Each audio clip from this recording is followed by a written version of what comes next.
Continue our coverage this morning of President Trump's first 3 months in office. Senior economics reporter Steve Leisman is at the table. He's got to look at the first 100 days. He's going to do it by the numbers. Yes, and Andrew, what numbers we have from the first 100 days are dismal, with historic drops in consumer sentiment and downgrades to the economic forecast.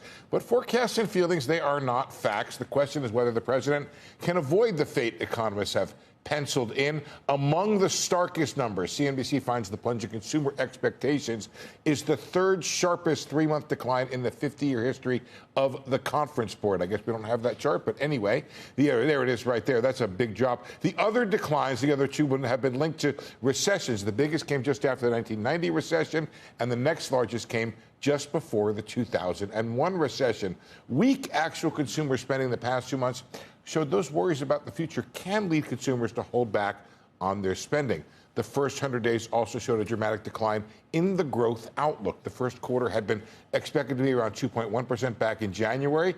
It's now seen at negative or minus 0.4%. We'll get that at 8:30 this morning. A second quarter bounce back, largely the reversal of trade front running, is then forecast to give way to 2 lackluster quarters of well below trend growth to end the year. At the moment, those quarters are not negative, but you can see they're kind of down there below 1%, maybe teetering a little bit. At the same time, jobless claims have remained low, and March saw strong job growth, perhaps as employers have tried to hold on to workers that were hard to hire after the pandemic. That could change over coming months. You have these government layoffs, and you also have firings, some of them linked to the president's new tariff regime. There's also been good news on the inflation front. Oil is down. Some of that could be linked to a weaker growth outlook, some of it to greater production by Saudi Arabia and OPEC. It looks like any turnaround, though, is going to need a major assist from a change in tariff policy that leads to a rebound in business and consumer sentiment. It's hard to see you getting back to those robust GDP numbers with these really lousy business and consumer sentiment numbers. The GDP today, though, it's like, okay, backward looking.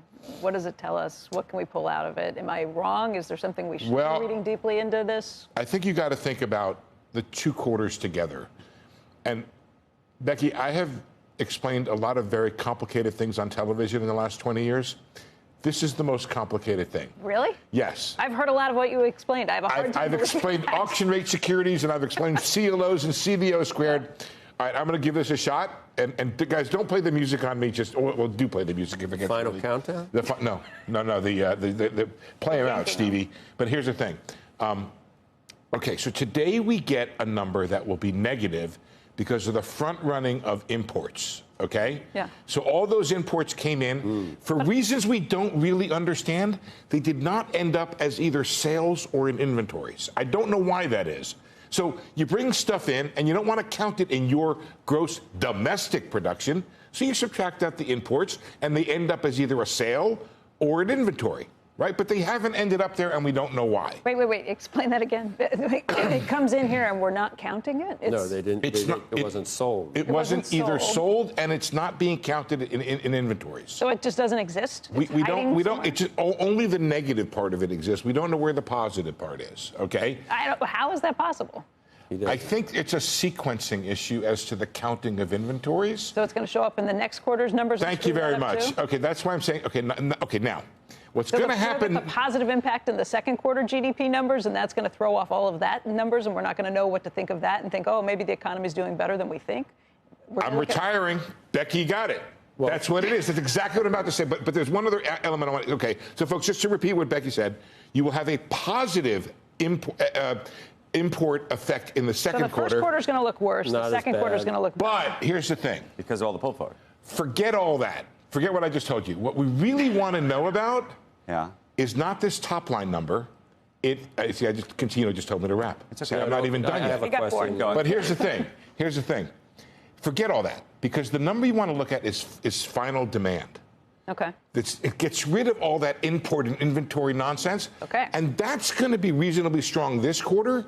It's next quarter that's going to be weaker, which is to say, folks, I guess you can tune in for this if you want, but you can also tune back in the third quarter where we might have a better look. Check with us in 6 months. Check with us in 6 months. Is there any way? But now you see the problem for the Fed. Right? Now, Joe wants him to cut now, whatever. The Fed is not going to be know what the heck's going on in this economy for 6 months. So what else is new?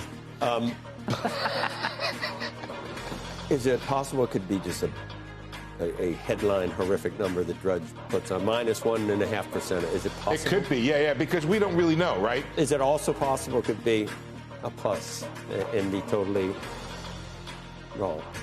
I think it's going to be hard for it to be a plus because the import numbers, I think, are what they are. Okay. The question is the magnitude, but it's a very complicated thing. Let's look at real final demand at the end of the day. What businesses are buying and what consumers are buying.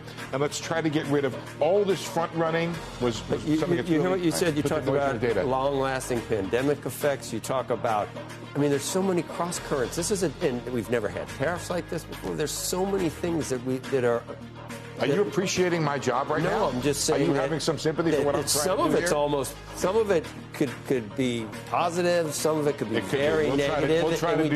We just don't know. Give people an idea of what's going on all these different fronts. I mean, oil at 59 is good.